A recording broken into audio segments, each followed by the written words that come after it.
အားလုံးပဲမင်္ဂလာပါကျွန်တော်အစောပါကျွန်တော်ကတော့ AI ရဲ့အသက်အာမခံကျမကြီးအာမခံပညာရေးအာမခံတွေရောင်းချနေတဲ့ advisor တူဖြစ်ပါတယ်ပေါ့နော်ကျွန်တော်ကအခုတလောဗာလေးတွေကြုံရတာလဲဆိုတော့ကျွန်တော်ကို Facebook ကနေFacebook ကနေတွေ့လို့ TikTok ကနေတွေ့လို့ဆိုပြီးတော့ကျွန်တော်ကို Viber လေးတွေမှာလာမေးထားကြတယ်ချို့ကလည်းဖုန်းခေါ်တယ်ပေါ့နော်ဖုန်းခေါ်ပြီးတော့ဒီကျမကြီးပဲဖြစ်စေအသက်အာမခံဖြစ်စေသူတို့မေးကြတယ်ပေါ့နော်မေးတဲ့အချိန်မှာဘာတွေ့လဲဆိုတော့သူကမေးကိုနည်းနည်းလေးပေါ့နော်များပြီးတော့မေးပြီးသွားလို့ရှင်သူတို့ကအားနာကြတယ်အားမနာရအောင်နော်လုံးဝအားမနာရကျွန်တော်လည်းမဟုတ်ဘူးဘသူပဲ advisor ကိုပဲဖုန်းခေါ်ဘသူနဲ့ပဲပြောအားမနာတယ်မေးပါ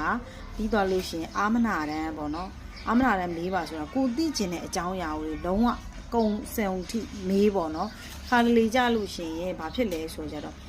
အဲ့ဒီဘက်ကမေးတဲ့ဟာကိုဖြေရတာကအဲ့ဒီတစ်ဖက်လူကပို့ပြီးတော့ရင်ထဲရောက်တယ်အဲ့တော့ကျွန်တော်တို့ကကြတော့ကျွန်တော်တို့ advisor တွေဒီများမေးလေကြိုက်နေပါအဲ့ဒါကိုမေးရတာကိုအားနာလို့ဆိုကျွန်တော်ဆိုလို့ရှင်လဲ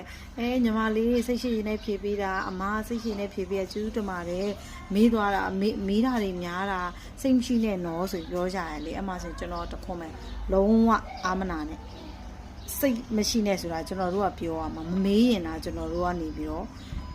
ဘာလို့လဲပေါ့နော်ကိုပြောတာကိုနားလေရက်လားဆိုပြီးတော့ပေါ့နော်နားမလဲဘူးလားဆိုပြီးတွေးနေရတယ်အဲ့တော့ဘသူ့ကိုပဲဖြစ်စေပါအာမခံထားတော့မယ်ဘယ်အာမခံကိုပဲထားမယ်ဆိုလို့ရှိရင်အကိုတို့အမတို့က advisor ကိုမေးဖို့အတွက်လုံးဝအာမနာပါနဲ့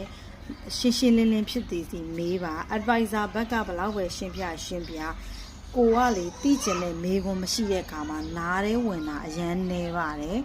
အဲ့တော့မေးပါလို့ကျွန်တော်ကဒီနေ့ပေါ့နော်ဟိုဒါလေးကိုလာပြီးတော့မျှဝေပေးတာပါဘာလို့အဲ့ဒီဟာလေးကကျွန်တော်ခုရက်ပိုင်းမှာဇက်တိုက်ကြားနေရလို့